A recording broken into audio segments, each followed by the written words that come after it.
Hi, everybody. So I'm just screen sharing this Jamboard that we'll be using. I'm going to send you the link in the chat right now. And if you'd like to introduce yourself, we're just going to be using this to connect and collect notes from each other. And we're just starting off by using an intro, just like a little sticky note on the side of the page. Senator Moore, how are you?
Hi, everyone. Thanks for being here tonight. If you're just joining us, we have a jam board where we're introducing ourselves right now. You can use a sticky note, and we'll get started in just a few minutes.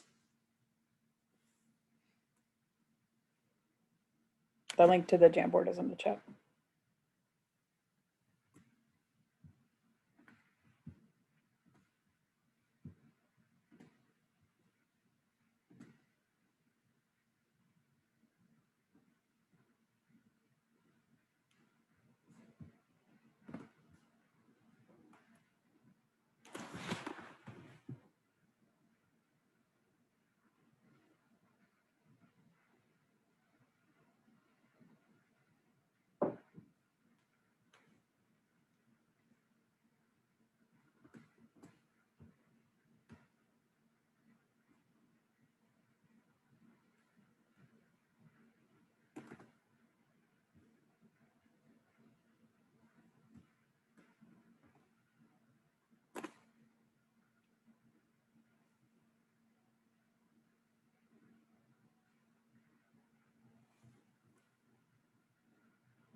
Good evening.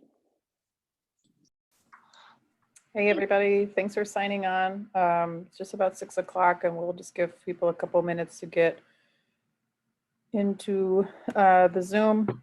What you're seeing right now is a screen share of our jam board, which if you've been at any of our previous sessions, you know we've been using to collectively take notes and generate ideas and talk to each other. And just as a starting point, you can use a sticky note over here on the left. Tell us what your name and pronouns are and where you're from or what you do. And as people start to shuffle on, I know this is kind of a hard time to log right on at 6, so we're going to give people a few minutes and then we'll get started.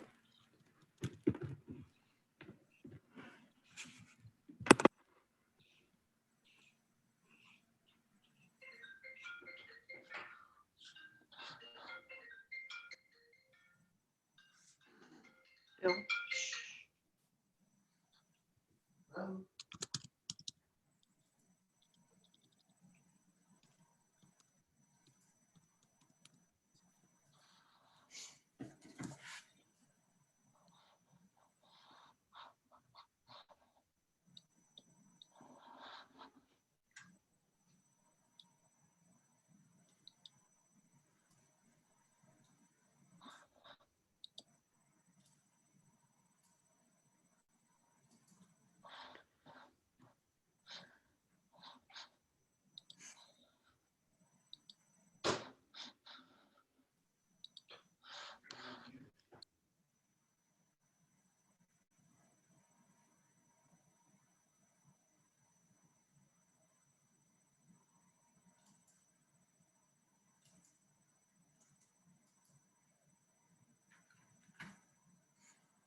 I have a question. What's the trick to the sticky note? Yeah, so I can show you on the screen share, there's a sticky note, like icon over here on the left. You can just But click. you have to log into you have to click on the link first. If you haven't done that, you Right, can't. I'm sorry, the link is in the chat. So I'm showing Oh, this web page, and in order to contribute to it, you would have to open it on your own computer as well. okay, And so that's in the chat. thank you. That's what I'm missing. Thank you. Yeah. Jamboard link.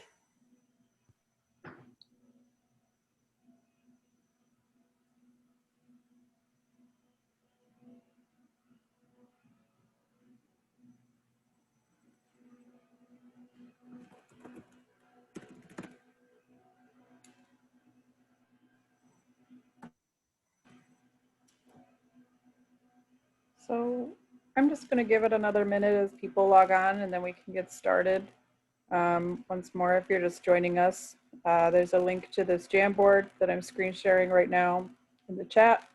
You can hop on that Jamboard, and we'll be using it to communicate with each other during the session.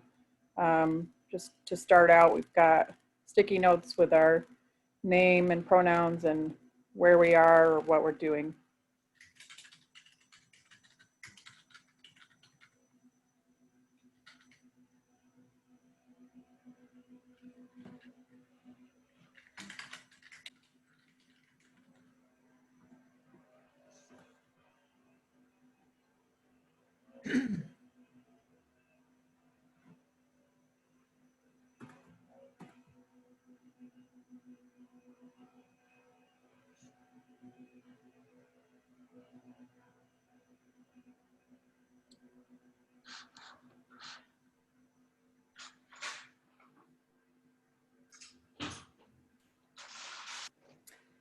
So I think we can get started. Welcome, and thanks so much for being here. We're gonna have an exciting conclusion to this session. It looks like from the participants that many of you have been to some of the previous sessions, so I'm glad to see that you'll be able to see how this has grown and changed over the past month.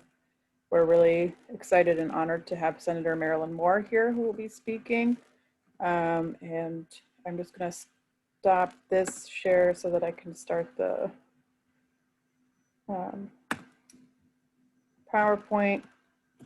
We'll have a brief introduction to the CFSA, and then Senator Marilyn Moore will be speaking with us. So we're just going to get underway. And thanks again for being here. So welcome again. This is our final session of 4 of our annual summit of the Connecticut Food System Alliance. We're obviously doing it online now. And then also in the chat, we do have this Jamboard. At different times, I'll be screen sharing it so that you can see it, but in order to participate on it, you'll have to open it yourself on your own computer. There will be links posted in the chat. We're using this really to collectively take notes. You can even add pictures if you want. And just to give you an idea of what came out of this, we generated a word cloud from each of the previous sessions, just to kind of show what got talked about most. We don't want you to treat this as too sacred. We really want the Jamboard to be fun and even a little bit messy so that we can really collect a lot of ideas and thoughts from all of you. And we're really glad to be sharing this time with you and appreciate you spending this time where you could be having dinner, you could be going outside for probably a little bit longer. We really appreciate that you're here this evening. So first, if you're not familiar with the Connecticut Food System Alliance, thanks so much and welcome for being here. We aim to build connections between groups and people across the state, trying to create a more just, equitable, and sustainable food system in Connecticut. 2 lenses that are really most important to our work are food justice and systems thinking. And so by food justice, what we mean is that any work that we do, we're thinking about who grows and harvests food, who's done that historically, were they paid, are they paid now, who does it now, are they safe, have they been safe during the pandemic, versus who grows, who owns the land that is used to grow food, who owned that land historically, how did it change hands, all of those types of things. Also asks us to look at who uses food stamps and food pantries, whether or not those people are able to get adequate food and food that they want, food that's relevant to them, food that's high quality and fresh, and are those people's choices policed versus who eats healthy and often who eats local. Are those the same people? Do we think of them as the same people? Are people who eat healthy and local, are their choices policed, and are they able to get everything that they want and need? And other questions including who cooks food at restaurants? Are they well paid? Are they safe? Are they safe from illness or sexual harassment in the workplace?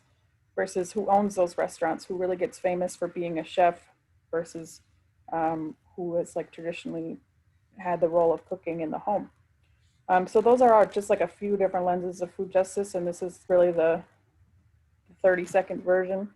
A definition from Robert Gottlieb and Anupama Joshi is food justice seeks to ensure that the benefits and risks of where, what, and how food is grown, produced, transported, distributed, accessed, and eaten are shared fairly.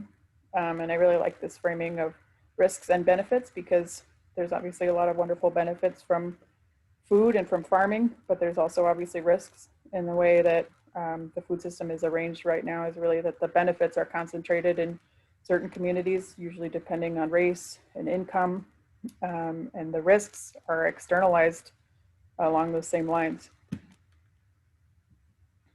So that brings us to systems thinking. This is often not a lens that we are taught to use in school or really in a lot of places, but whether we're aware of it or not, we are all players in many systems, our family or our school or our workplace. We all play a role in different systems of oppression. Healthcare system is a big one. And of course, the food system. We are all members of the food system as eaters, but that also includes farmers and policymakers, food pantry volunteers, SNAP recipients. And while we have varying levels of power in each of those systems, and some of us are the victims of those systems, while others are the benefactors, we are still a part of them. So that invites us to really step away from the traditional individualistic way of looking at problems.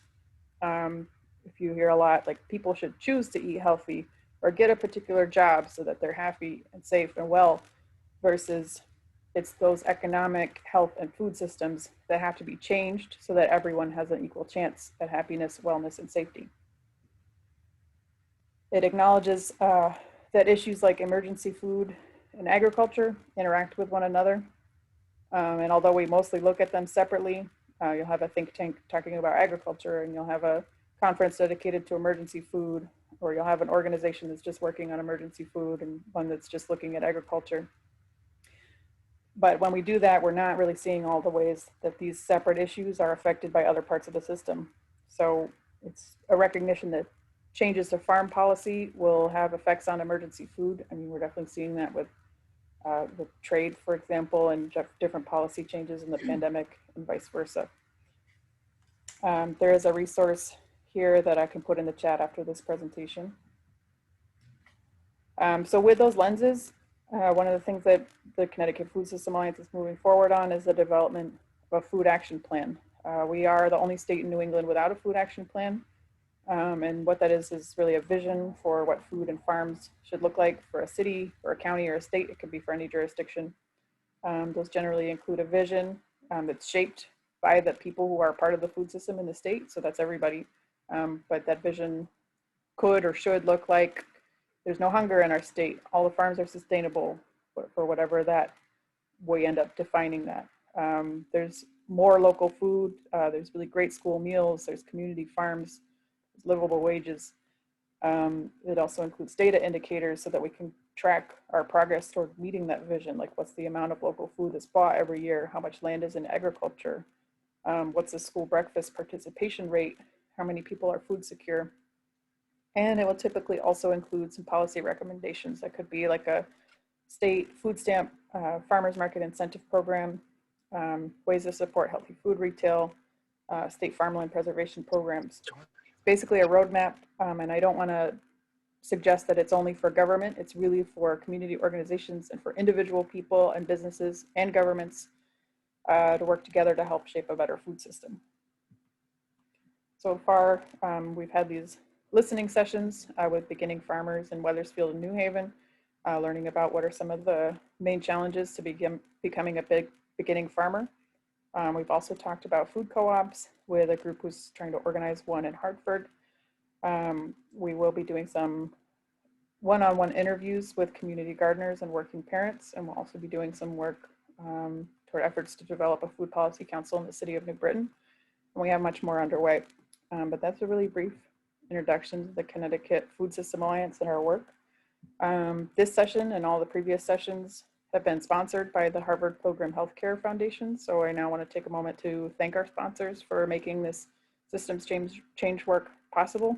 And I'm just going to air this brief video about some of their healthy food funding work.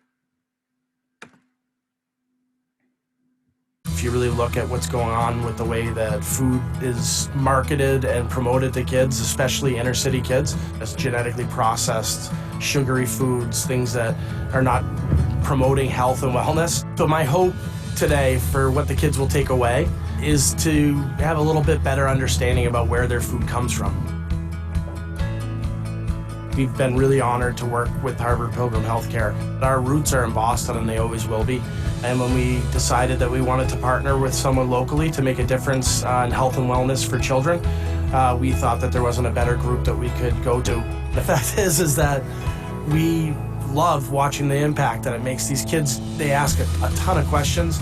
You can see their eyes and their faces light up. And I really do feel like they all walk away from the farm every year with a renewed sense of enthusiasm for trying to get out there and make some healthier decisions.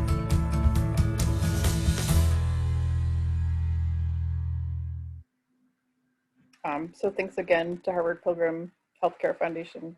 My favorite person in that video is definitely the kid who just like takes a bite out of an onion. I don't know if anybody ever read or watched the movie Holes, but that just always is really cute. It's my honor to introduce Senator Marilyn Moore. She's a state senator serving Bridgeport, Trumbull, and Monroe in Connecticut, first elected in 2014. She's been a lifelong Bridgeport resident and community activist, advocating for health and equity, living wage, and other legislation that supports and protects Connecticut communities. I also want to lift up that she's been involved in this food system work for a long time. She was really one of the original key players in founding the Connecticut Food System Alliance. She's also played a really powerful role in Food Solutions New England. She also had a role in forming the City of Bridgeport's Food Policy Council, which integrates all agencies of the city to work on food and safe and nutritious food at reasonable prices for all residents. Senator Moore is just like been a really powerful voice in all of this food work, but also has connections outside of food, connecting back to public health and equity. And so we're really pleased to have her here. She's welcome, Senator Moore. Thank you. Thank you. It's always an honor. It's always an honor to be asked to speak, but among you all, it's really an honor. I just want to say that this has been some journey for me to get to this place to be the senator, because I think it's just the culmination of all the other work that I've done in the past to get me to a place where I could really help everybody else that's around me who cares about food. My beginnings was really with breast cancer, and I heard you mention the importance of health, and health was the driver for me. I had run a nonprofit for about 15 years for African American women who suffer the highest disparity for breast cancer, and I had done I along with my staff, we did a phenomenal job of making sure women got access to mammograms so they could be diagnosed early and not have to worry about the cost of a mammogram. But I learned along the way that it wasn't just about getting a mammogram, that if a woman had been diagnosed with breast cancer and was not healthy or didn't have access to healthy foods, her outcome was going to be less than someone who had access to food. For me, that was an eye opener. As was when you saw the kids get so excited about watching the fruits and vegetables and stuff. I am that kid. I went to Iowa about 6 years ago to a farm, and I picked more blueberries than anybody because I had never picked anything other than a couple of strawberries one time. So my eyes are bright and wide-eyed and excited and all of that. So I know that energy that comes and happiness that comes when you get out there. So I kind of, when I saw that video and the excitement in those children, I have that same excitement even at this age when I see things growing along the way. But that health journey brought me to a place of understanding people don't have access, and why don't they have access to food? Sometimes it's about cost, sometimes it's about your zip code, sometimes it's about knowledge, and that's what brought me to, actually, I think I started with End Hunger Connecticut and ended up being their chair and got introduced to the first year that they were putting together the Food System Alliance, which led me to here in Bridgeport, where we are so disconnected to healthy food and so many corner stores selling everything but something healthy. Worked with the health department and some other people to do a corner store initiative. And I think all those things, that journey was just an eye opener to the whole food system, because as a consumer, really, I just think about buying it, going to the store and buying it. Luckily, I'm fortunate enough to have access that I could go and pretty much afford anything I wanted to buy. I can make it to a big grocery store if I would needed to.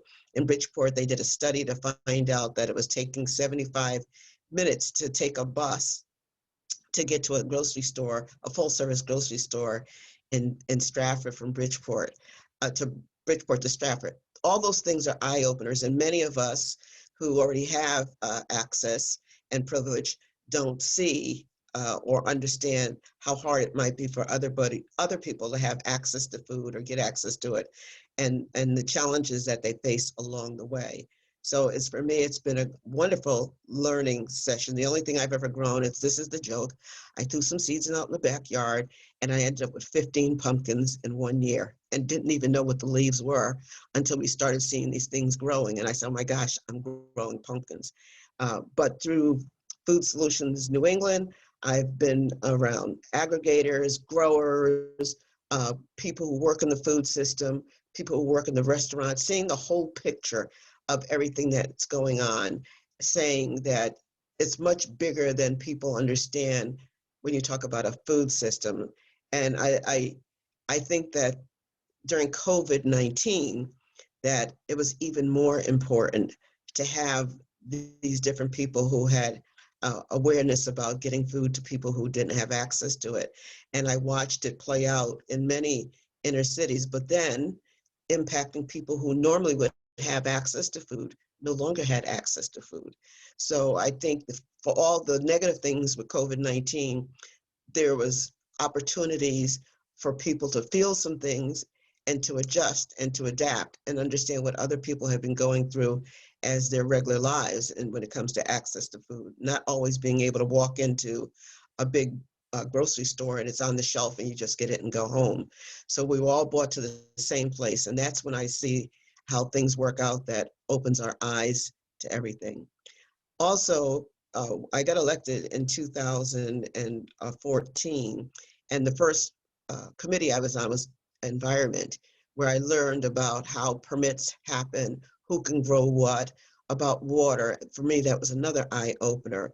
But also, I was appointed chair of human services in my first year, and I've been the chair for 6 years for human services, understanding the food system and how it impacts low-income people, how SNAP works, the restrictions on SNAP, and the waivers that have to take place for us to change some of the way people get SNAP. And I watched it happen and play out, things that we had asked for in the way of allowing people to get prepackaged foods who are on SNAP, different ways to use it.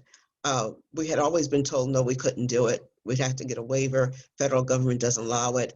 But I watched during COVID-19 how many of those barriers were knocked down out of need for people to get the food.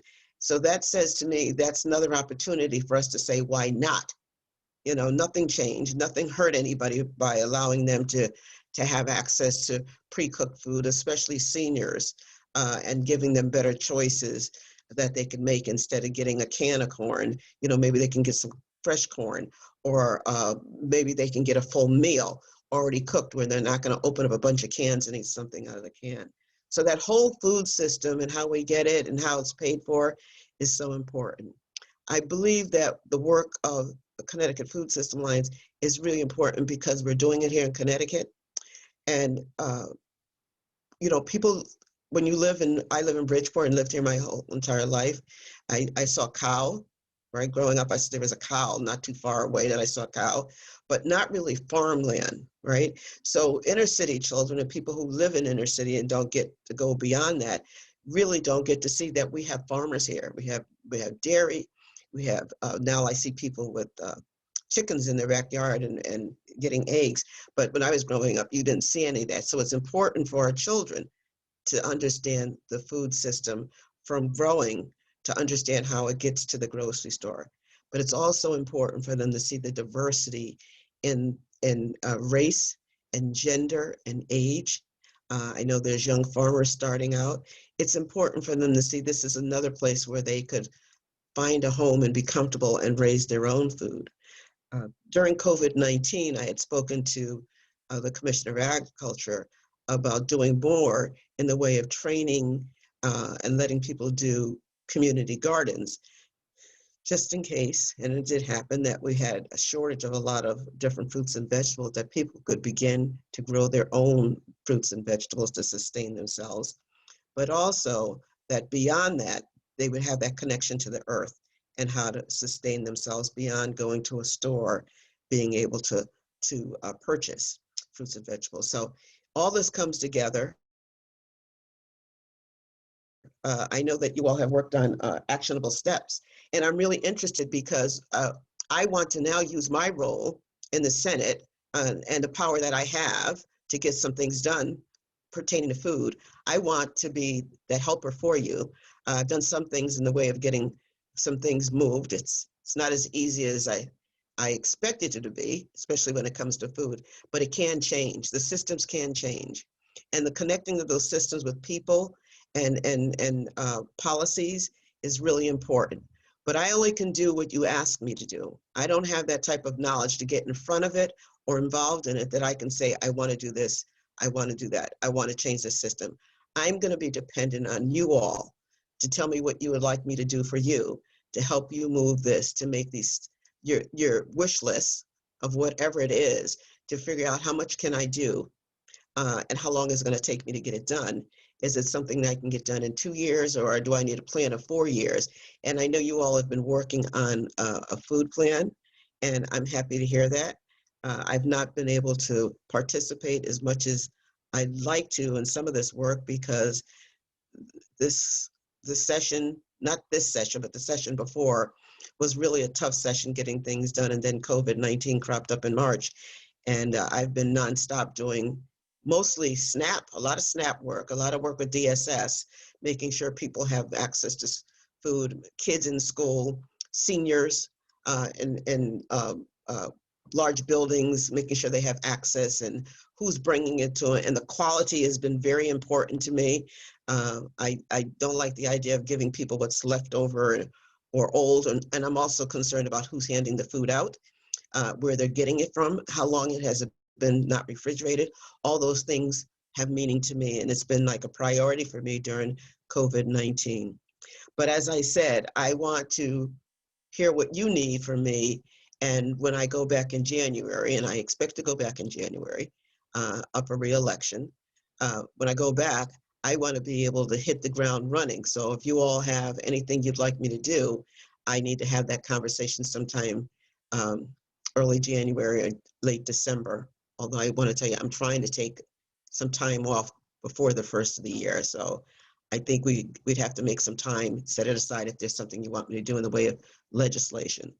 but we're here to serve you. I'm here as a senator to serve you and be a helper wherever it is that I can be a helper for you.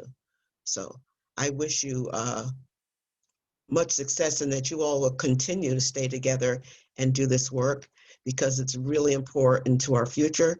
It's important to all of our communities benefit from the work that you do. So I salute you for the work that you do. And I try to make myself available to people who, when they come to the Capitol, if they'd like to sit and talk to me about anything in the way of food or agriculture or anything that needs to be done, I try to make myself available as much as possible. So I want to thank you for having me and allowing me to talk to you all. And I really do want to encourage you, like 1000%, to keep moving this and keep pushing. And don't worry about what is, think about what it is that you want in the future, because I have learned in this legislature that you really can do anything you want if you are connected to the right people, if you have the right plan, and if you have the right intentions. We can move this forward, that we all benefit from it. Thank you. Thank you so much, Senator Moore. Does anybody have any questions for the senator? There are some in the Jamboard. Awesome. I will pull those up right now. Awesome. And Meg, this is the first time I've heard of a jam board, so Yeah, I got to figure that one out. well, yeah, this is I mean, by now we have a little bit of familiarity with it, but we did stumble across this trying to plan this event out. So somebody wanted to know more about the corner store initiative and what were the outcomes. So we did it on the east end of Bridgeport. We did it through REACH. We got some federal dollars, a little bit of federal dollars and a little bit of state dollars and a little bit of city dollars. And what we did is we surveyed on the east end of Bridgeport the stores that had the highest traffic patterns for kids getting out of school. And we worked with the 3 stores in the poorest neighborhood in Bridgeport, Stratford Avenue, east end of Bridgeport. Worked with 3 stores, worked with them on marketing, shifting foods from the back of the store to the back of the store, unhealthy foods, bringing it to the front, did some signage for them, took down the beer and cigarette signs if they participated, gave them a special awning that said that they were Healthy Corner Store Initiative, so people know that they could go there. In the very beginning, we gave them some coins. We gave the community coins, trying to get them used to going in the store. What we learned is that they didn't have the buying power to make it successful, right? Corner stores. So what we did is we partnered with the Hartford, the food distributor in Hartford, and bought bulk. But we would have to go to this one place where they bought the bulk food and divide it among the 3. And I don't think that was sustainable. I certainly didn't expect that I was going to be bundling food for all during the summer, putting food together. But it was a mindset for the owners also. They were under the belief that they could go to like a BJ's or one of these other big box stores and buy fruits and vegetables less expensive. But we showed them, we had a price list that they had given us a good price that wasn't so. But I think what we were not able to do for 2 of them is keep them on track to keep buying the fresh fruits and vegetables. The other piece is we had to do a education on what foods can be placed next to each other. That you don't put bananas in the refrigerator, you can't put lettuce next to something else. We also bought them refrigeration. We had to bring the stores up to code for lighting and for cleanliness. For the floors, we had to change the floors in order for them to handle the larger refrigerators. But it did start to get people in the community to think about buying fresh fruits and vegetables. There is really only 1 store left that continued on. The other 2, when the funding went away, where we were complementing some of the things they were doing with some funding, that went away. But we did a lot of education in the community about access to fruits and vegetables. So as that kind of shifted, we started, I don't know if Debbie Sims is here or if she's talked to you all, but she started a market where they are now vending and they are doing fresh fruits and vegetables. And I see more and more with the farmers markets, more and more people who are understanding that they don't have to go to a big box store, that they can get fresh fruit and vegetables with SNAP or with some type of coupon program to get fruits and vegetables in their neighborhood. And there's in Bridgeport, there's pretty much a farmer's market in every part of town. But it was an educational, I think the greatest thing that came out of there was educating people on how to use different fruits and vegetables that they had never used before beyond what was tradition for their culture. And we made sure, like there was a Jamaican store, we made sure that we got him the people in that come to his store, that we got them the things that they eat, and we would introduce a few fruits and vegetables along the way, and some just basic and some particular to their culture. Thank you. Another question is about the food as medicine program, like a food as medicine or healthy incentive program initiative like they have in Massachusetts and Connecticut. I've only heard about that. I don't know anybody who's doing that in Connecticut. It requires state funding, Senator Moore. And Massachusetts, the Massachusetts legislature has appropriated money, I think I don't know how many years it's been going on, but it's been a while. Is that something that you're interested in doing in Connecticut? Yes. Yes. So that And I was going to ask if it's something that the state legislature would be ready to work on, because that would be fabulous. Well, you'd have to sit down. We'd have to sit down. We could do it even through a Zoom and figure out, what does that mean? Do you want to do a pilot, or do you want to do a complete program? Where would you begin it? How much money would you need? Where would the dollars be coming from? I do want to say July 1, 2021, I've had a lot of people calling me about different things in the way of funding. We're not touching the budget with anything until July 2021. So that's going to be in another 6-7 months. We're going to start talking about that budget. That budget will be ready to go in like May that we'll be voting on. That takes effect July 1. So if that's something that you're interested in, we'd have to have a work group to sit down and figure that out. I don't really want to be a part of the work group. I want you to come to me prepared to tell me, what you need, how much money you need, how would it get done, who would be doing it. You have to bring it to me. I really don't have time between now and January to be that deep involved, but I can carry the water for you. I can get some other people involved to have support. Depending on what it is, if it has anything to do with SNAP, it would definitely come through Human Services that I chair. And I got to tell you, I was on a call this morning with DSS talking about food and new ideas and getting people fed during this, if we have another wave. But even beyond that, we're talking about innovative ways. This is the time to try some things that we've never done before, and then to go to the federal government and try to get some of those COVID-19 dollars that'll last until, I don't know how long really, but use some of those dollars to do some innovative work. And what kind of things did you discuss, which would be, what were you talking about in terms of the innovations? Well, one, that you could buy prepackaged food. Okay. That's an innovative idea, right? How they're extending they're giving families more than they normally would get. They've increased the amount of money that they're getting. Kids who wouldn't get SNAP are getting SNAP, and they're giving them cash cards mailed to their houses, to their homes, so they could buy food. So all those things did not exist pre-COVID. Right. Okay. Thank you. Do we have any other questions? Those are the only ones on the board right now, but if there are other questions, you can unmute yourself to ask them.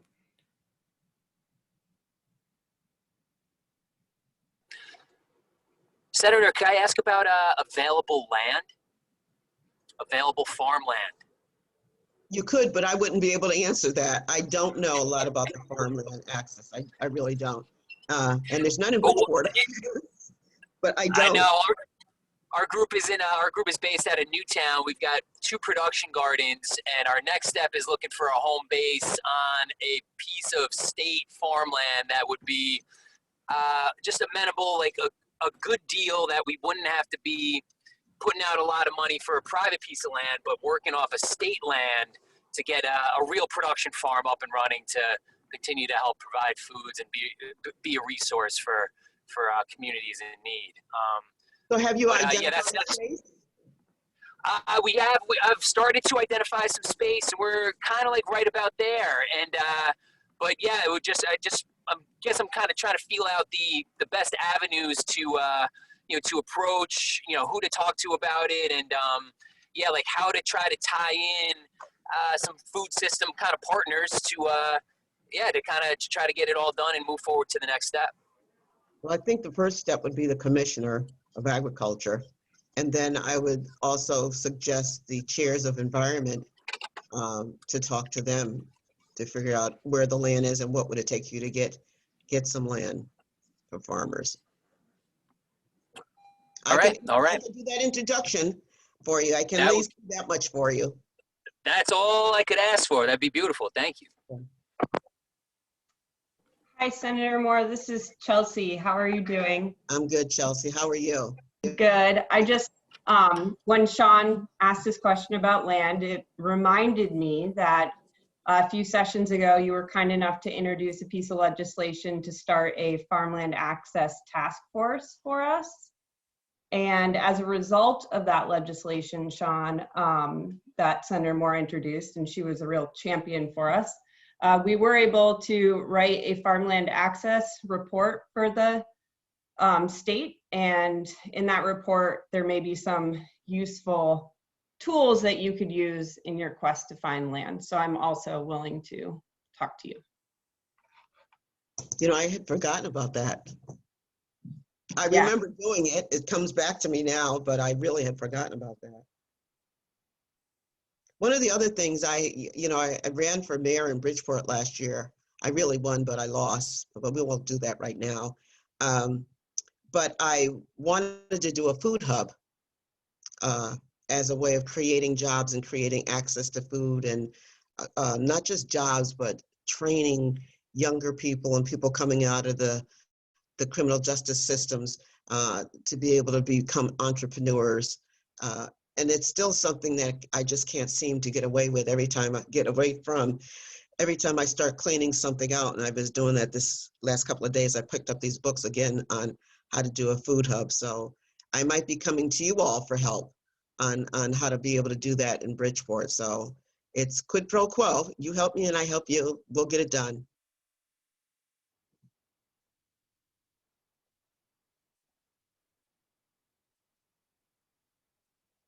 All right, thank you. Any other questions for Senator Moore?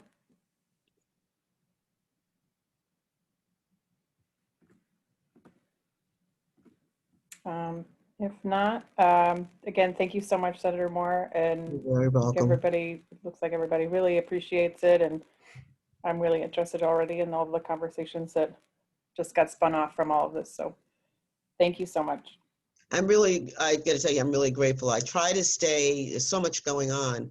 I try to keep at least my toes in the water on the food. I stay in touch with Food Solutions New England. I read your newsletters as they come through and pass them on to other people because I want to stay connected to you all, even though I've got other things that I've got to get done that are in the front of not being on so many committees. But thank you all for the work that you do. Keep me in your hearts and minds. Call me when you need me. If I can help you, I will try. Thank you very much. All right. You all have a good All one. you've done so far. Thanks. All right. Thank Take you, care. Senator Moore. You're welcome. Thank you. All right. Take care. So that was really wonderful. The next part of our program is really, we kind of went back through the previous sessions and really went back over sort of what were the main themes of each of our previous conversations. So now we're going to have a couple of presentations from some of the from attendees from the other meetings. I'm going to share the Jamboard again. We're starting out with Serena Thibodeau from the Connecticut Department of Agriculture. She's going to be reporting out on our food supply chain session. And we, first I just wanted to show off this word cloud that we made based on the Jamboards from the other, from this food supply chain session. So everything that went onto the Jamboard, we put it in a word cloud. And here's some of the most repeated words. I mean, I'm like really struck by how workers and farmers are in there. But without further ado, I will turn it over to Serena so she can recap what we talked about and put all these words into an order that makes sense to you, maybe. Cool. Thanks, Meg. Hey, y'all. So many of you were in the food supply chain session, but it's just nice to be able to kind of combine everything that the various groups were talking about. So the overarching first question that everyone was talking about was innovations that came about through COVID that were worth continuing and expanding. And then we talked about why they matter. So the first one is farmers markets and farm stands offering online ordering. And that was important because it was increasing the convenience of local food and could make it on par with convenience of grocery stores. Another innovation was more communication across sectors and across town lines. So this was great for opportunities for collaboration, less repetition, fewer missed opportunities, but the caveat was put in that the communication needs to be useful and intentional and to avoid meaning exhaustion, which we all know is definitely a real thing. And then another innovation was centered around the increase in mutual aid efforts. And so that's truly a model that's based on dignity and the increased use of community power. Another innovation was repurposing of unused spaces and supplies, and talked about this in the sense of this really shows a lot of adaptability in using resources to their fullest. And then the last innovation that came up a few times were cultural shifts towards cooking and growing food. And this was important for long-term health, emotional, and financial benefits. And then the caveat was put in, though, that not everyone has the time, such as essential workers or funds, to forgo convenience items for homegrown or home-cooked meals. And then the second part of the session that all of the groups talked about were challenges that came about through COVID. I mean, there's multiple, of course, obviously, but these were just kind of the main ones that were talked about and why they need to be addressed. So the first one is labor, and the notes in here are there were lots of lip service to farm workers, restaurant workers, and grocery store workers in terms of very little in the way of benefits and safety. And there's issues and gaps in workplace safety, paid leave, Husky benefits, SNAP benefits, and hazard pay. And then the comments in here are workplace standards should be on par with the importance of these roles. And then another challenge that was talked about is to whom and how local food was marketed, just in general, but highlighted more so during this time. So there's an increased interest in local food was shown during this time, but did farmers reach urban families, low-income families, and families of color, and said that this was a missed opportunity for a larger market share.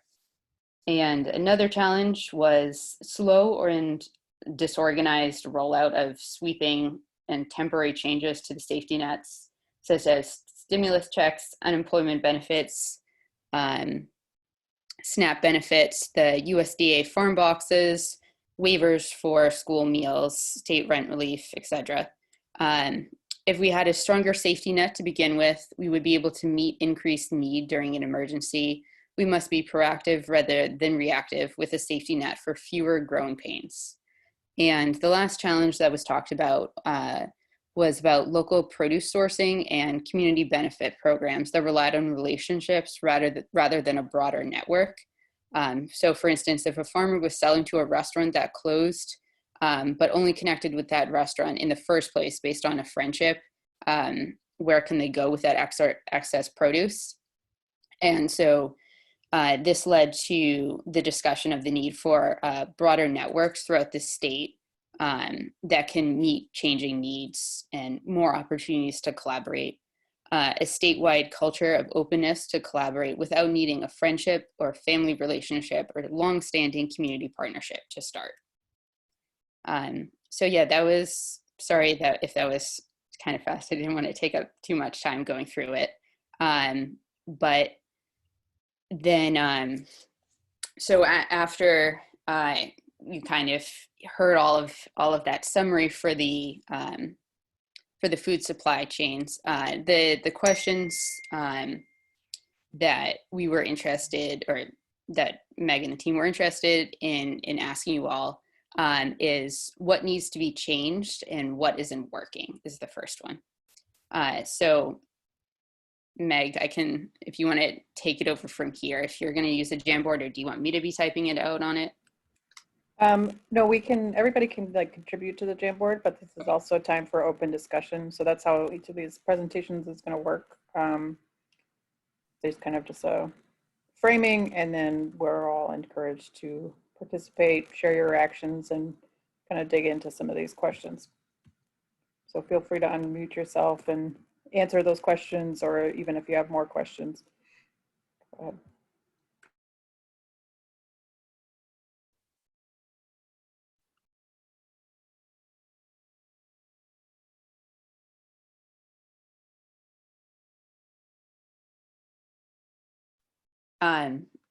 I guess just to kick us off, something I'll talk about is something that's not working in regards to the food supply chains is, so I've been working a lot on the food box program, and a huge challenge with that is that every state in the country essentially is trying to get the same products. And so it's a huge kind of distribution system that's outside of the normal grocery store supply chain or restaurant supply chain. And so that's really been putting a strain on a lot of distributors to meet that demand.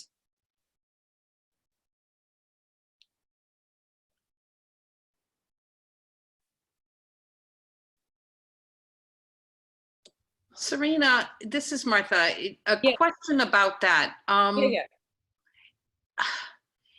I mean, all of this, so much fast movement and people kind of like trying to solve problems on the fly has happened in these last months. Yeah. Is anything beginning to surface as being a more or less permanent feature of our going forward world? Or is this just, well, let's just get through this with food boxes and all of that, and then hopefully we go back to normal? I mean, how, it just is unclear to me how this is fundamentally changing the system or not. Yeah, I mean, me as well. The food box program is in no way a long-term solution, right? It's very temporary and very short-sighted. So, I mean, I think one thing that we've been talking a lot about here, and was really great that you all brought up to Senator Moore, was the importance of SNAP and incentive programs. And that's a system that is in place and proven to work, and is is dignified for people who are accessing this food, whereas kind of questionable of this program. So it's, yeah, I mean, this is a program from the current administration and the USDA. So yeah, I can only say so much, but yeah, it's definitely not a permanent solution. This is Maureen Farrell from the Regional Y. I was on a call today and just really listening to food pantries in our local area, talking, considering this food, we're going to be getting these food boxes distributed on October 17th and October 27th. And the magnitude of what it takes to get those boxes off the truck, and that probably they're 32 pounds a box. Mm-hmm. So, and then how are the food pantries going to store them? So, okay, they have a donor that's willing to offer space to store them till they need them, but you've got to get them from off the truck to the storage place, and then from the storage place to your pantry. It just, to me, seems like a very large scale issue around volunteer capacity to be able to do, to do it.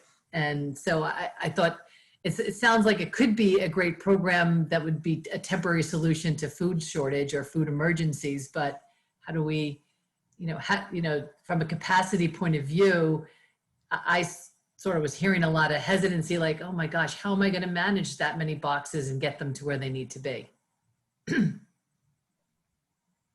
Right.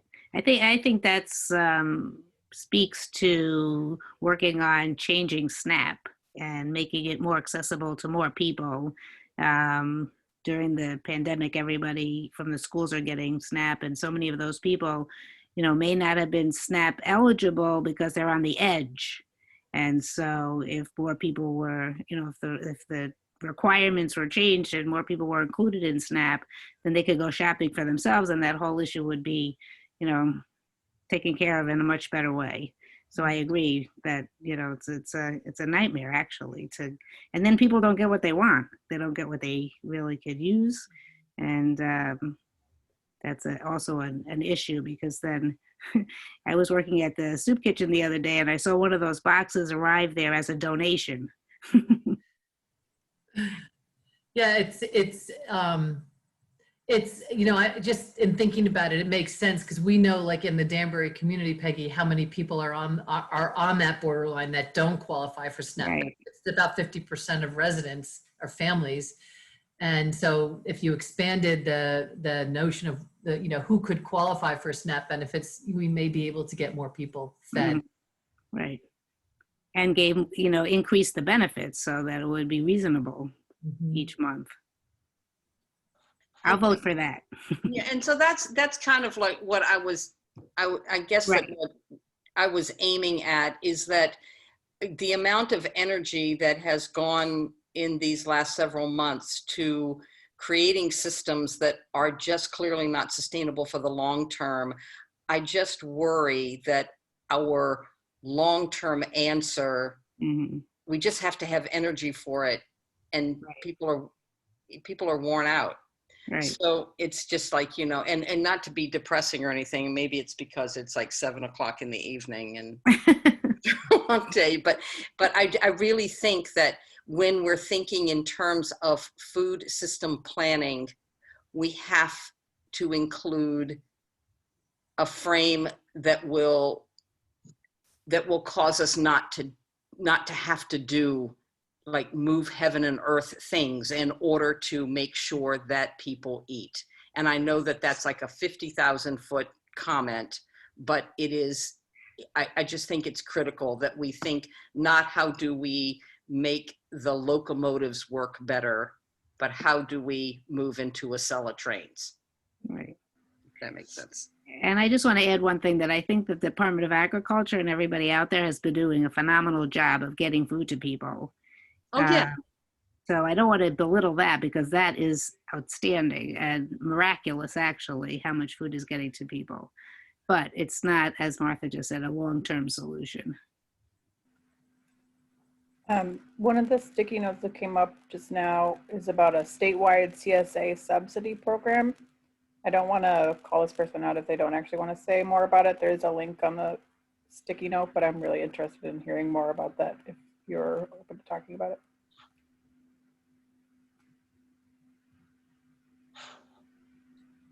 And Hi. sorry to call you out of that. That's me. That's Julia Perdibiano. It's Vermont NOFA, which is the Northeast Organic Farming Association in Vermont. They have this farm share program, and it's statewide, where they get donations from around the state from either other CSA members or anyone who wants to donate.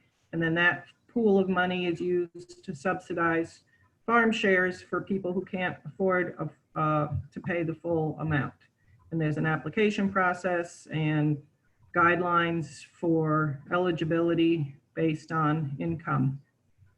And it seems to be a very successful program. We have modeled our CSA subsidy program at our farm based on that model, and it works very well. And we're able to usually subsidize 5 full shares every year. We haven't had to turn anyone away yet.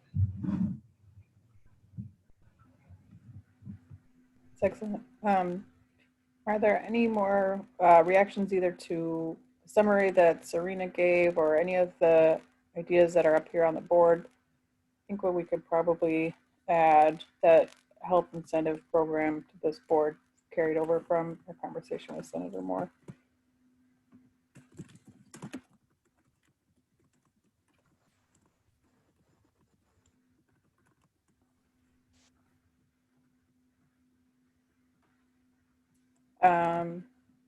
If there are no further questions or comments on this section, I'm going to now turn it over to Christina Connolly with the University of Connecticut.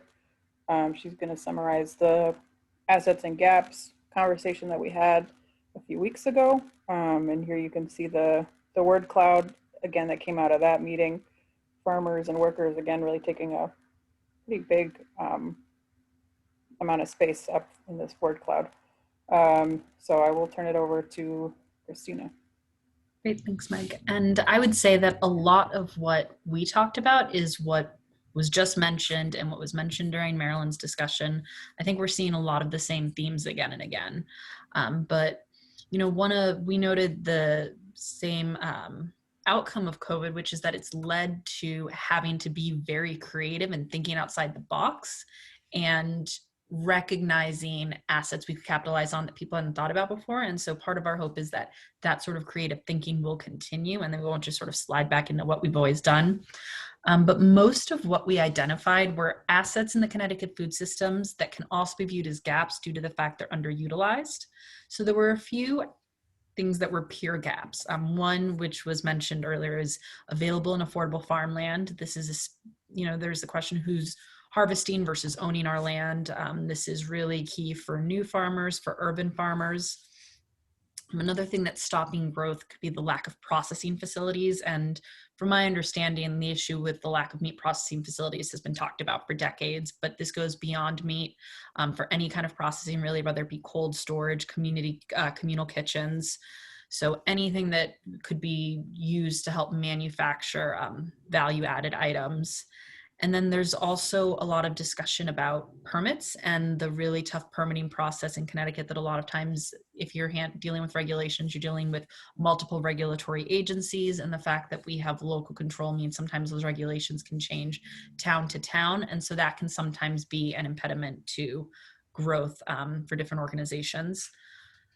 But a lot of what we recognized, again, are assets that we think we could be capitalizing on more.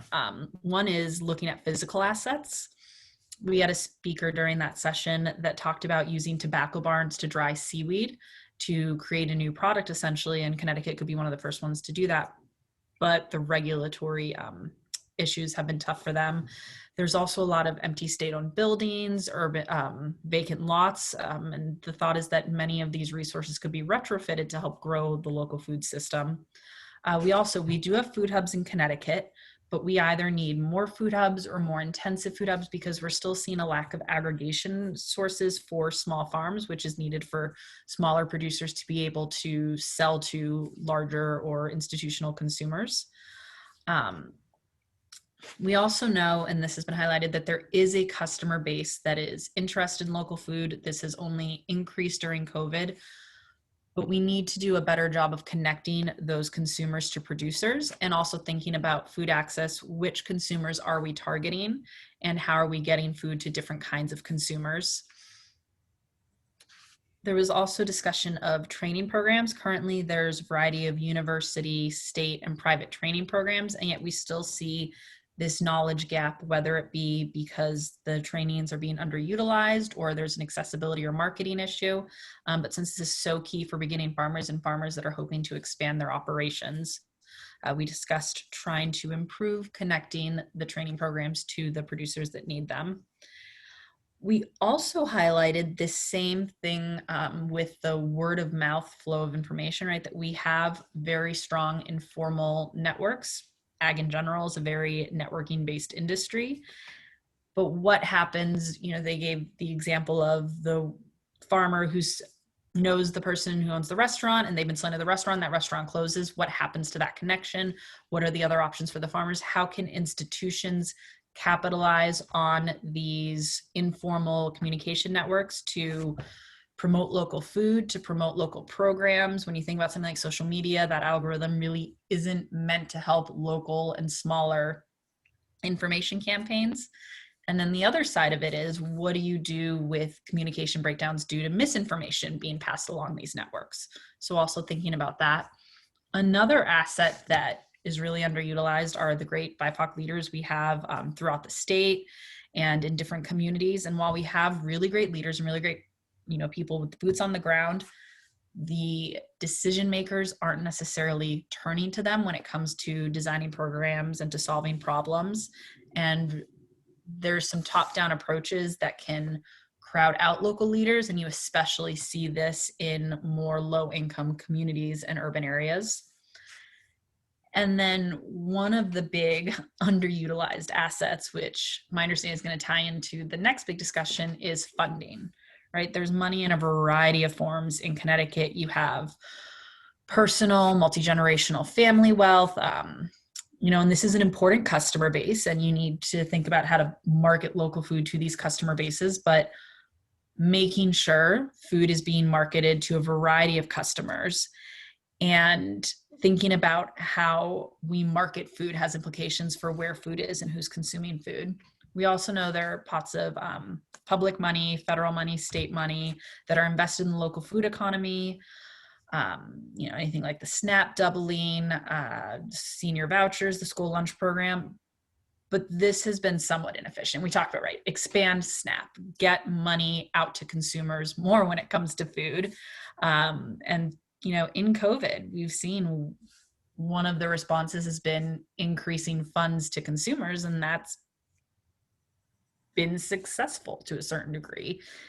There's a history of distrust of recipients when it comes to charitable donations or public money dispersion, and that can lead to inefficiencies, and it can mean we're not using our financial resources to the best way we could be. So like I said, a lot of those gaps are assets that we're underutilizing, but this led us to two overarching discussion questions. The first is, why do we think we aren't capitalizing on these opportunities, right? We have these assets that are underutilized. Why? What's preventing us from expanding? And also, which of these opportunities or assets are you most excited about? Which do you think we should really be jumping on, and which do you really want to start working on or working with? So that's my report out, I suppose. Yeah, thank you, Christina. And now we can have some open discussion on either of these questions, whichever one is calling to you, or if you have additional questions or comments, we welcome all of that open discussion right now.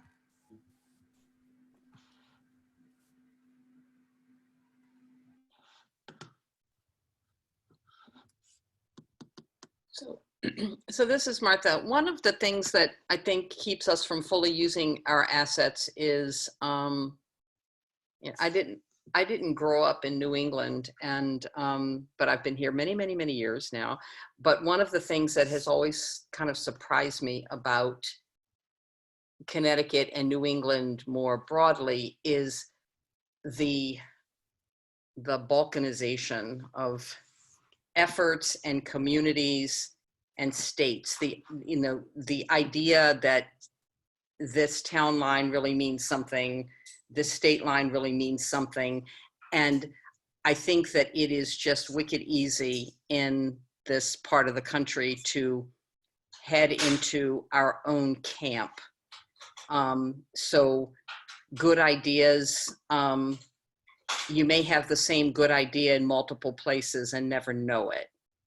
And so I do think that like a broader view of what's possible, a broader view of geography is something that is really helpful. And quite frankly, I think that in these past few months, we've actually seen more of that. There seems to be more willingness and opportunity to share across locations, maybe because the environment is encouraging us in that direction. But I do think it's been a barrier.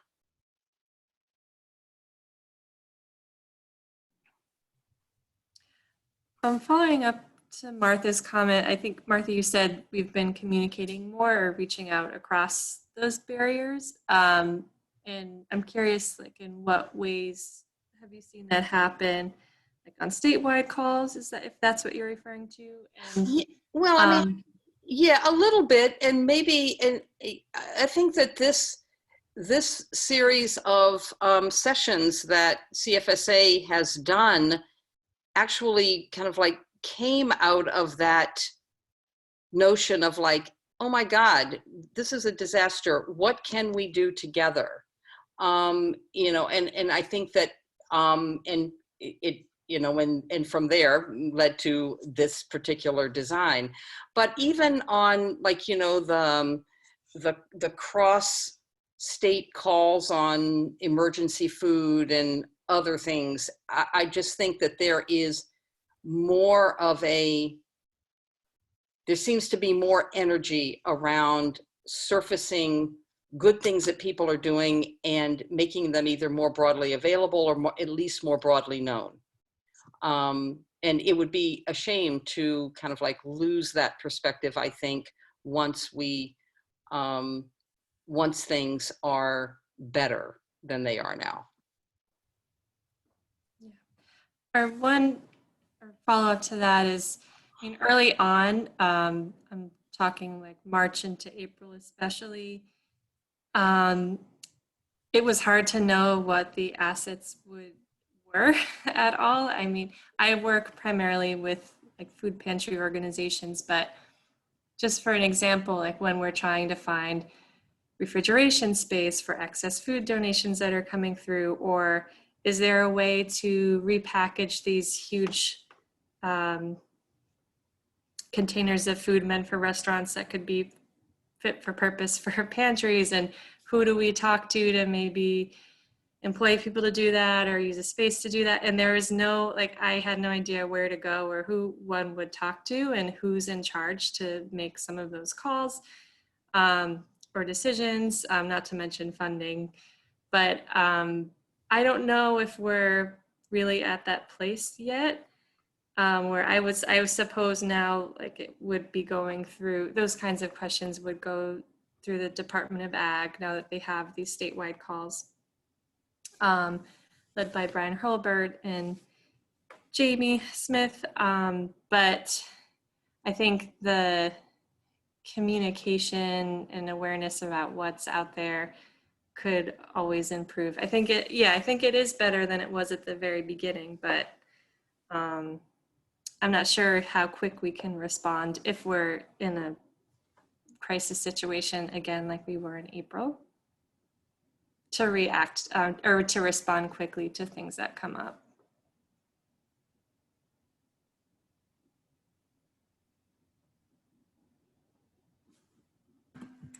Any other thoughts either on these questions, particularly like what are you most excited about? As I mean, I think especially right now we're talking so much about what's going wrong and what's being lost, but there are also really things to be excited about, and I think in particular that excitement is sometimes easier to build work off of than you know, what's really dragging us down.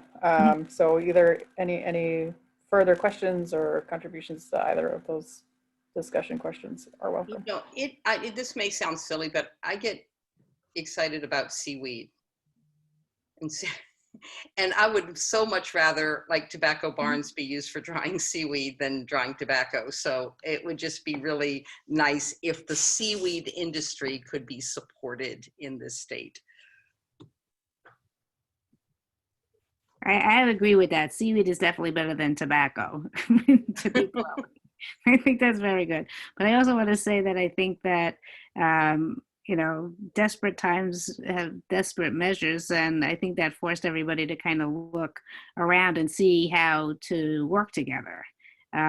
Even though it's not that fabulous, it's much better, I think, from, you know, looking at things that it was before. And I think what Carol was saying is a huge task to, you know, try to find refrigeration and try to find this, but now some of that has been sort of figured out in a way that, you know, if this continues or happens again or whatever, at least there's something.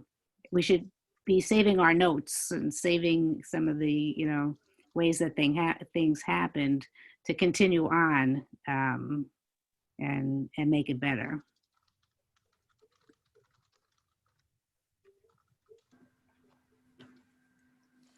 Thank you. Are there any other comments or questions about this section? I just want to, I do agree with Peggy. I think that you know, all that everyone's been through with this pandemic, I think there has been new communications opened and, new stakeholders have come out and said, I want to be part of the solution. So I do think that there's been definitely some headway made with, with all the struggles that, I know that our community service organizations have been going through with the pandemic. So I would agree with what Peggy said. Thank you. If there's not any further input on this section. Oh, go ahead. I've got one question. Yeah, I was hoping to find, in terms of the empty buildings, which I'm also fascinated by and excited about the opportunities in the future for ag tech in a complementary fashion. Who would, if anybody in this group would know, if we were going to open a building tomorrow, or take one of these empty buildings in Danbury or Bridgeport and transform it into a production site, are we looking at UConn? Are we looking at a private company? Are there state-driven kind of directives that could help support something like this? That if we were going to say as a group tomorrow, we're going to start this, what would be, anybody have like, off the top of their head, like where would we go? Like what would be the group? And I know there's a couple groups in state that are doing it privately.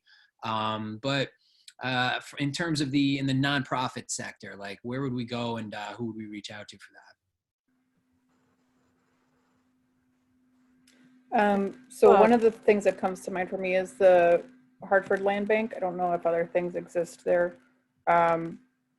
But I think I'll find a link to the chat, but that's just like an inventory and working to repurpose and reuse land in the city of Hartford. So I'll put a link to that in the chat. I did also want to give a moment to give the floor to Chelsea Gazzillo with the Working Lands Alliance. Thanks, Meg. I just really wanted to quickly make a plug for farmland. So farmland in the state of Connecticut is really expensive. We actually have the second highest priced farmland in the country, according to the last National Agricultural Statistics Service census. Farmland is roughly priced at $12,200 per acre. And so I want us to note that it is an asset we have, because we do have some of the most valuable farmland in the country as relates to soil health and soil quality. However, it is very expensive. It's inaccessible for new and beginning farmers and BIPOC farmers. At the same time, we're losing a lot of farmland to development. And when the pandemic hit, we also saw real estate sales spike. And so that makes people like me nervous, because we think, well, who's buying this land now? Is it farmers, or is it people that want to escape New York and now have opportunities to work from home? So I just want to make sure that we include that in this report. I have something to add to Sean's request. Is anyone else familiar with the Trust for Public Land? Because I've thought that that might be an organization to reach out to, as far as, because I do know that they had some interest. They were working in Danbury about 10 years ago, looking for land to develop for community gardens. And I used to have a contact there, but she no longer is with them. But just wondering if anyone else have heard about them.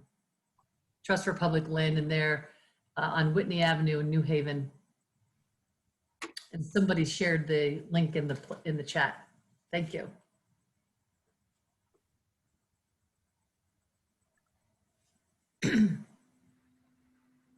Okay, so there's some. In terms of, Go ahead. Oh, sorry. Hi, it's Ellen. In terms of at least reclaiming some of these empty spaces in cities, making sure that you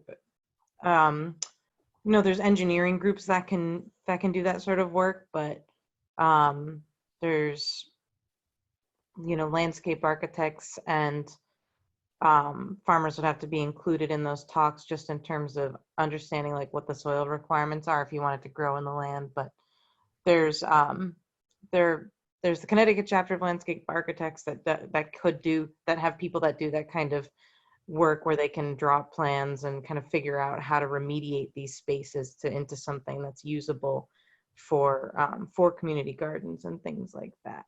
So that's an option in terms of how do we reclaim those spaces.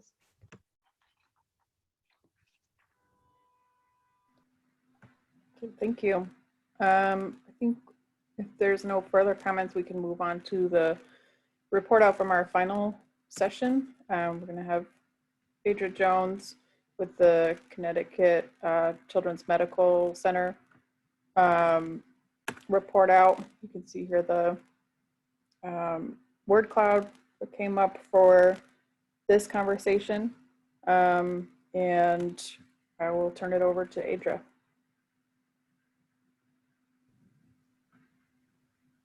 All right, thanks, Meg. All right, so in our last session, sorry, can everyone hear me? Okay, all right, so in our last session, we were discussing examining the challenges and the barriers and some of the tensions that surround funding and policy and building long-term systemic change. And so some of the recurring issues or things that came out were kind of echoed in some of the previous sessions as well. But in relation to funding, one of the recurring issues was the need for funders to foster integration and the siloing, if you will. Martha kind of mentioned this point, how there's a lot of the same work happening, but there's not a lot of communication between those groups that are working kind of towards the same goal or related goals. And so perhaps there's a role for funders to encourage collaboration among like groups. Another issue that came out on our discussion around funding was the need for more long-term funding. And this more so in relation to grants. They tend to be, there's a tendency to reward more shorter-term initiatives. And so what we think we should see, or what we'd like to see, is more opportunity for funding that does fund long-term projects and less restriction that allows for us to actually put in work towards policy or towards change, as opposed to kind of quick programmatic programs that then we kind of focus on meeting the merits, and then once the program's over, not enough focus on sustainability. In relation to policy, we acknowledge that there are knowledge gaps that exist on both ends, on the part of general public, but also on policymakers who kind of have just kind of a general understanding of issues that impact food justice. And so we talked about the need for policymakers to really understand the issues, but also the need to kind of educate the general public about legislative issues and to remove some of the, I don't know, some of the anxiety or confusion that might be around policy and advocacy work. We also talked about something that also came up in previous discussions, I see, how there is a lot of response from stakeholders to respond to COVID in relation to food injustice, but the COVID just kind of already highlighted issues that really existed already. And so there needs to be kind of a shift towards making sure that policymakers are aware of those that those challenges pre-existed or predated COVID, and thinking about what we can do to correct them or to assist them moving forward. Another point we discussed was kind of these study bills that pop up every once in a while, where it's kind of let's see what happens. And there's an initiative that kind of focuses on, again, on piloting, but not any long-term change or any actual systems that are actually implemented, very kind of theoretical in their approaches. And then that led us to our discussion questions, one of which we wanted to put out there on that education piece. What are some of your experiences in effectively educating the electorate or educating the general public? I think I'll stop, we'll give people time to answer that question before moving on to the second one. So that's a big question. Thank you, Adra. You can open the floor to thinking about this question about educating both the general public, but also our elected officials.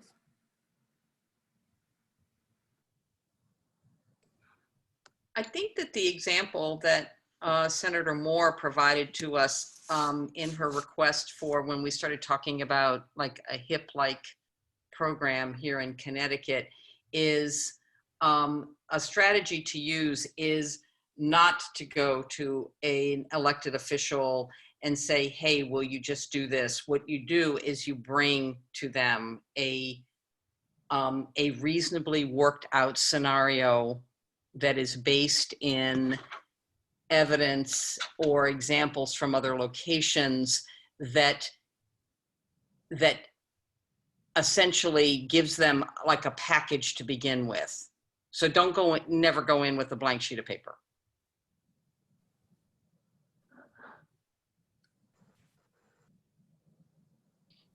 I also, this is Serena at the Department of Ag, just wanted to put it out to everyone and to spread the word that the department is working with a few other groups to plan the Ag Day at the State House and looking to have a greater diversity of organizations and advocacy efforts represented. So if you're interested in participating in that, you can reach out to me and I will connect you and see if we can make that work.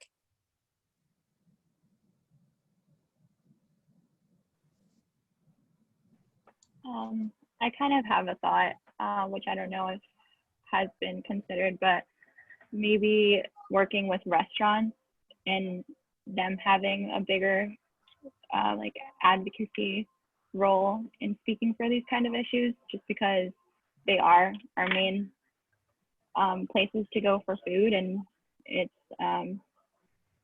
just such a great place to learn if they work with local farms, or if they can provide some kind of program that also benefits people who are minorities. Yeah, just restaurants being that kind of.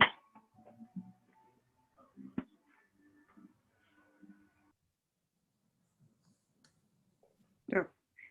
I have a question for funders and I guess funders, which would be private and public, so Department of Acts. I think that the idea of having multiple year funding is a very good one.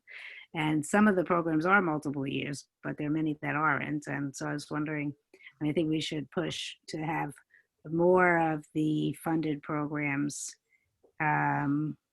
extend over a few years, so that the grant writers don't have to write the programs up, spend so much time writing grants, and could spend more time actually working on the grants. So it'd be good to get some feedback about that.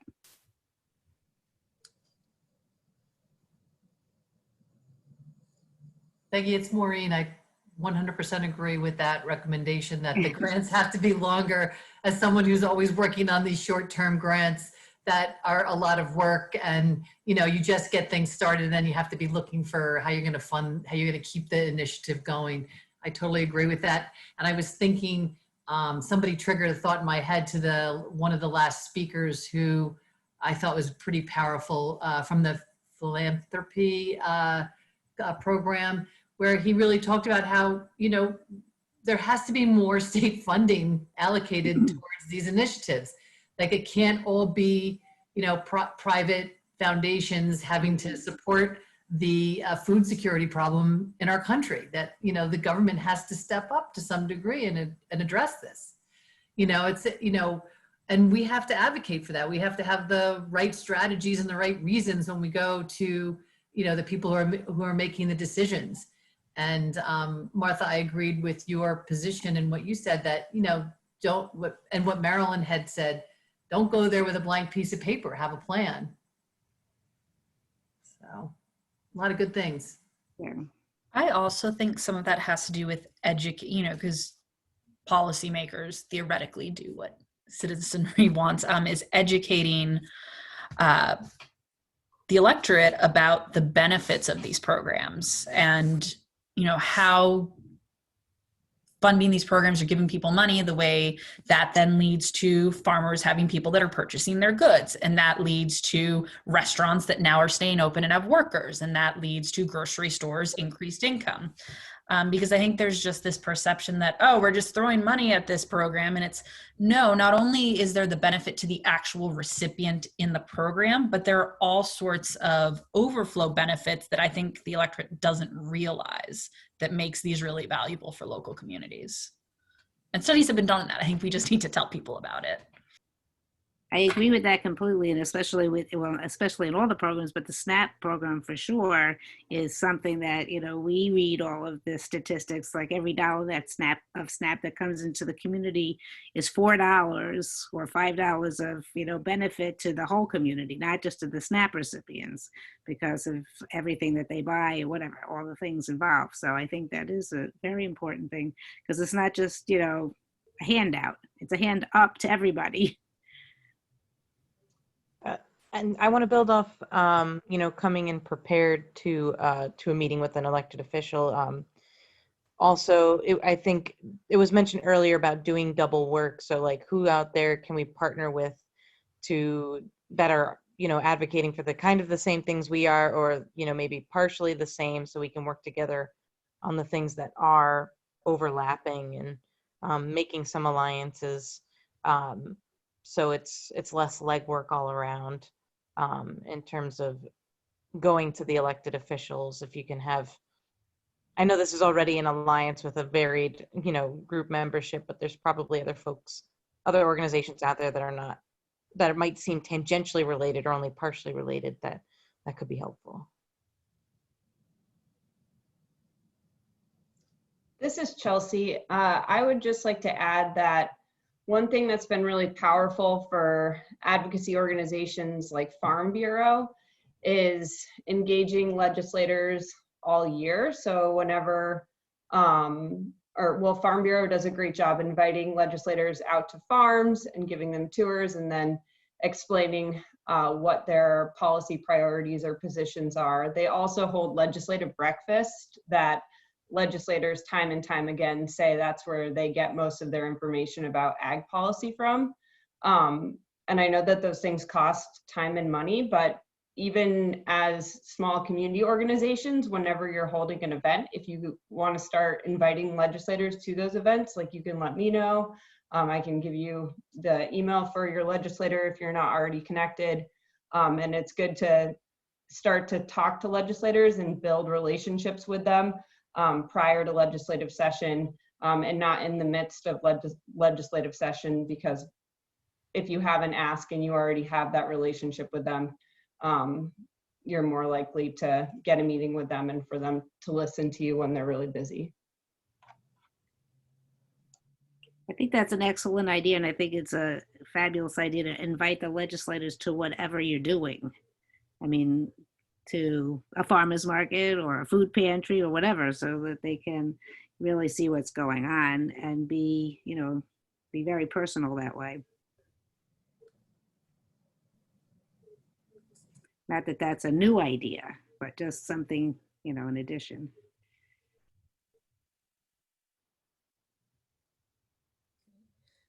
And okay, Meg had to step away for a moment, but we can shift to the second question, which just ask if you've had, if you could share some of your experiences you've had working or reaching out to funders or policymakers, good, bad, what you learned from those interactions.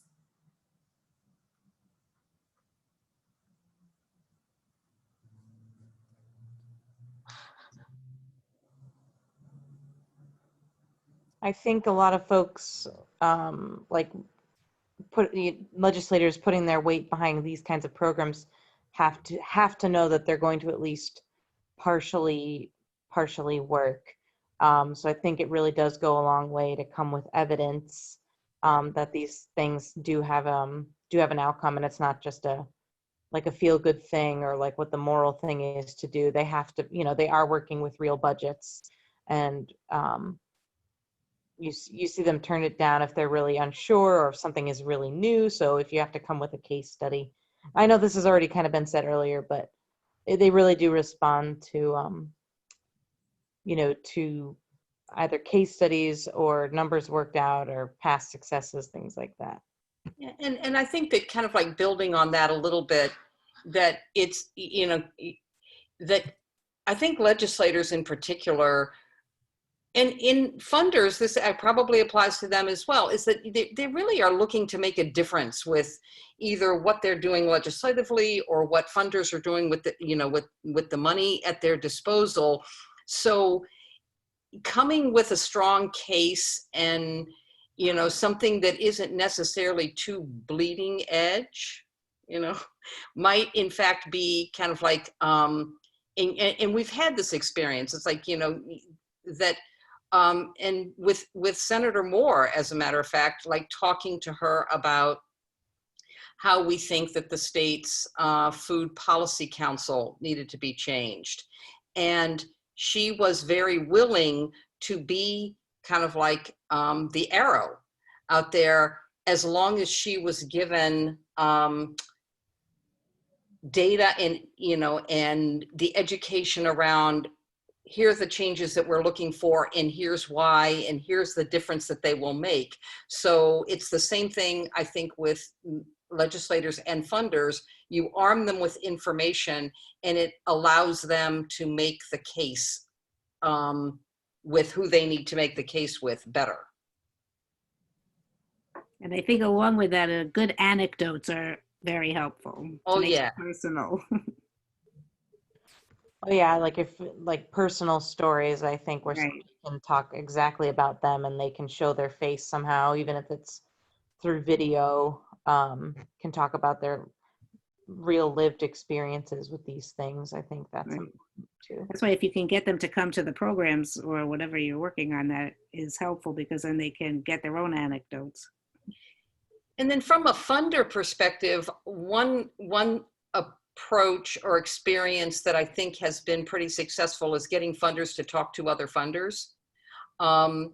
And particularly in this arena where you're trying to do system change, which isn't necessarily going to manifest in a typical grant period of a year, that having funders talk to each other about like why they think it's important to think about things in the longer term or think about a particular issue, or it just really does. I think that them having conversations with each other is a pretty powerful thing if you can help make that happen. And I think also being realistic about, like, yeah, we want, like, the funders, everybody wants things to turn out with, you know, great deals of success, but being honest about what's actually possible so people aren't set up with these crazy expectations of how their money is going to be used and how successful something's going to be, and be like, this is honestly how it's going to turn out. And then also making sure that, you know, if people who have money go into a community without money and think that, you know, oh, it's the new thing to have like an urban farm and we'll just hand it over to the community to run it. And again, being honest and being honest about how that's going to go and who actually is going to end up funding and running these programs, and making sure you have partnerships from the beginning and not just expecting things out of the communities that the programs are working for. Yeah. So are any of these sticky notes supposed to be over on under the experiences? They all are. This Jamboard sheet is very skewed to the left here, which is a good place to be, by the way. Okay, but That was a good one, Martha. It's just one big idea. Right. I so think other thoughts about strategies, potential strategies, or actual strategies that you have experience with that we want to capture. This becomes really, really important. I mean, all these other great ideas from the other sessions, you got to fund them, and in a lot of cases, you've got to have policy that supports them. So, what works? Yeah, and in particular, one of the reasons that we wanted to ask this question about like what are the experiences that you've had either working with a funder or working with a policymaker to kind of move towards some of these changes, it's really just to kind of demystify that process. It can be really overwhelming to either have to reach out to a legislator or to reach out to somebody in control of a foundation with a lot of money.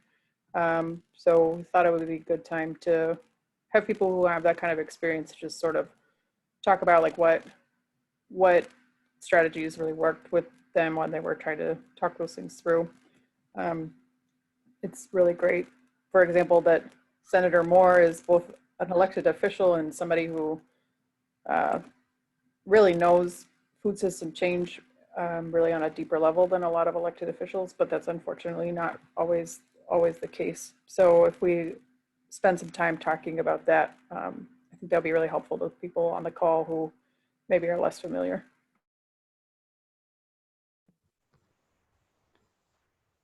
So one of the projects I was working on, it's Ellen again. I keep forgetting to introduce myself and just hopping in. We were working on an urban farm in Trenton, and you had this kind of group of educators from the local universities and some nonprofits from like Princeton coming in with this really big idea about how to reinvigorate Trenton, and they were going to do it all based around just this one urban farm. And I think the funders themselves and the the board that was formed around that idea was not working very well together. And again, they had this expectation that somebody from the community was going to rise up at, and take over the project from them. And it would be a completely community-based program that the funders and the educators and everybody on the board wouldn't really have to be on the ground, like boots on the ground, managing the project.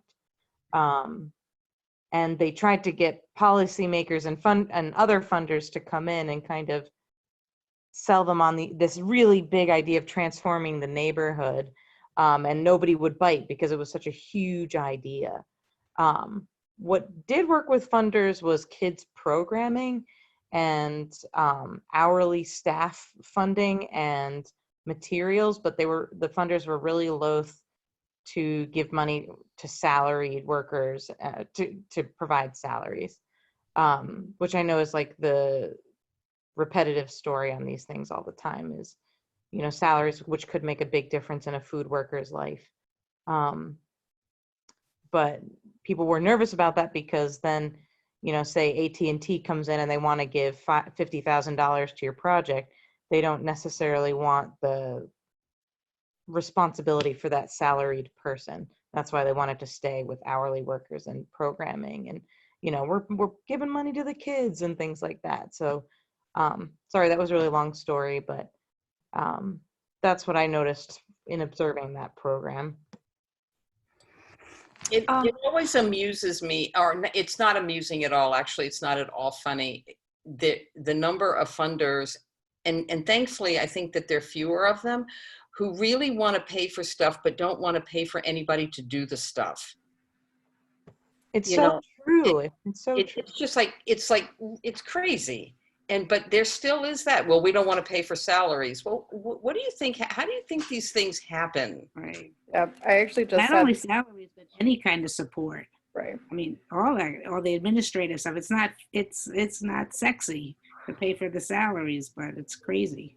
Yeah, I did just have a friend of mine ask me where to donate money to, and specifically said, like somebody who's really doing boots on the ground work and is like spending money on salaries and overhead. And I had to, it was actually a really good moment because at first it really set me off. It was thankfully an email, it wasn't face to face, but just being able to have that conversation with that person about how that overhead and how those salaries and how all of those things feed into not contributing to burnout, for example, and just making sure that the people who are doing that work that you want to see are well supported. So those opportunities do come up to be able to have that conversation. And it's lucky that it's somebody that I had a longer term relationship with and things like that. But those are little long held opinions of people that overhead is a bad word, that you can have those conversations and shift those perspectives.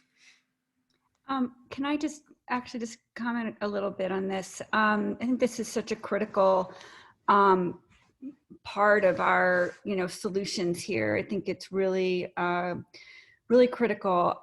Again, just to piggyback, yes, I think the foundations absolutely need to understand how important it is to have slow, steady, consistent, long-term funding, right? I mean, that's really the only way that, the nonprofit sector can really, get things done.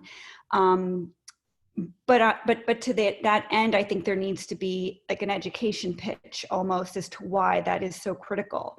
And the same token, investors need to understand that, food and farming is again a slow and very long-term process, and that the returns are social, they're environmental, they're health, it's around equity, right? So your returns are going to look different, and there needs to be a really significant, education pitch to investors as well, that their return is not going to look the way that they are used to, nor is the process going to be the same. It needs to be an inclusive process that is contingent on all different stakeholders, certainly the BIPOC community leaders. I know we talked on that earlier, but that discussion needs to be had, and the work needs to really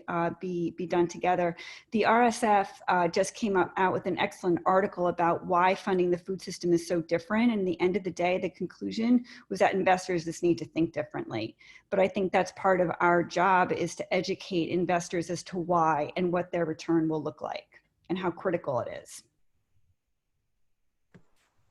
I think it's interesting to talk about it as like an investment, and maybe we can say like, this isn't a big bang for your buck right away. This is something that will steadily grow for years and years and years. And maybe, well, if it does it all, right? I mean, it might not grow on financial terms. It grows on, you have food security, you have a healthy community, you have equity within your community, you have people who are fed, right? I mean, at the end of the day, there are investors looking into, the most, technology and all the various different ways to invest in the food system. But at the end of the day, they have to invest in different ways. And yes, the return might be, it's patient capital, right? I mean, it's just like flow money. I think it's flow money, exactly. The flow money concepts. And I think, Maggie, maybe I'm not in the jam board, so I apologize. I should do this myself.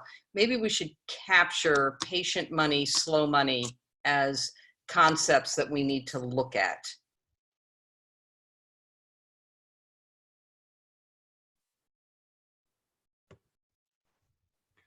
Has been added.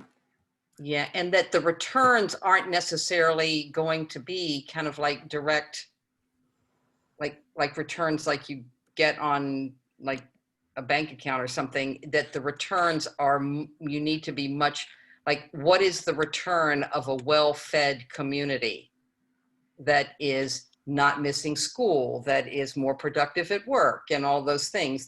All those things have a value that can be measured, but they never are looked at in kind of like investment terms. And you consider the true cost accounting, essentially, right? And what's the true cost of our food system? You got that right. Yeah, absolutely. Yeah. Absolutely. Yeah, you got to think like the triple bottom line.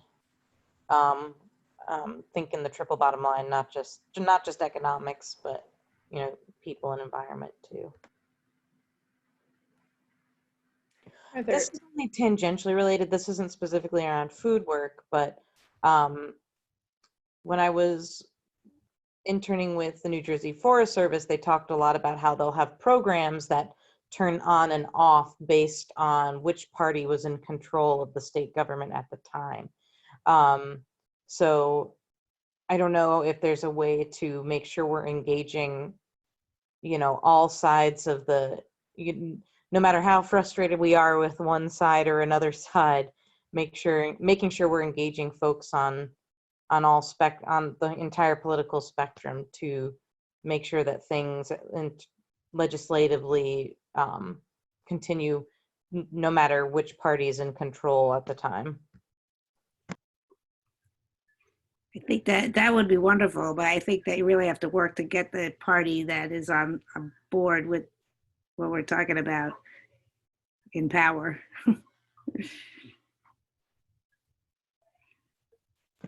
Yeah. I mean, I think that it would be wonderful, but it's. I know. It's maybe pie in the sky. Kind of like it's perfect. Suggest, but I'm sure there's plenty of, folks all over the spectrum, I think, who can appreciate the idea of like working hard and earning a living and eating. Those universal concepts that I think can resonate with. The question is what they want to do about it. Right. The ways and the means. Yeah. Right. So. Thank you. And thank you to Adria for that report out. Really enjoyed this conversation, but did want to move us along. We've just got about 8 minutes left before I let you go, and you may have put off dinner or anything like that. So we'll let you get back to that. But this is just really to move on from the funding and policy conversation and just to kind of look at each three of those buckets together, and just have several questions for you. And I guess the first one is actually a question about what questions you still have. So we can either contribute on the Jamboard, or you're free to unmute yourself and speak. But we'll close out the evening with some of these questions. Do we have to do the questions in order, or? No, it can be popcorn at this point. Yeah, and you know what I'd really love to see next is, I think that there have been some big questions that have come up in the prior sessions and then kind of like reiterated tonight. I would love to see some dedicated time and sessions that are like devoted. I mean, to do a thing like this on designing Connecticut hip, or figuring out how to make use of empty spaces in different ways, but that it's kind of like a deep dive on a particular issue that we think has a lot of that you could generate a lot of energy around. So like topic specific rather than doing these really big, really broad. Well, I mean, I think these broad-based ones were completely essential to actually getting to those, but I think that now that you have some of those, this might not be a bad way. This might be a good mechanism to actually do those deep dives. I agree with Martha. I think that's a great idea. And the HIP would be great to work on. Well, any of the things would be good to work on. But actually, I guess we have to think about what is the best chance of getting something wonderful accomplished. Yeah, and again, HIP, that's the acronym in Massachusetts for the Healthy Incentive Program, which is the state-sponsored doubling of SNAP at farmers markets. And so while we have private money for that here in Connecticut, Massachusetts now has that state money, which is exciting. And I think they started out with federal money, and they may still have a federal stream into that, but the state has contributed a lot to it. So, and you know what? I don't think it's that much money in the scheme of things, but you know, we don't need to solve it here. We have some federal money here, and there are other states that have state money also. So there's some good work that has been done that's, you know, we could learn from. Yeah.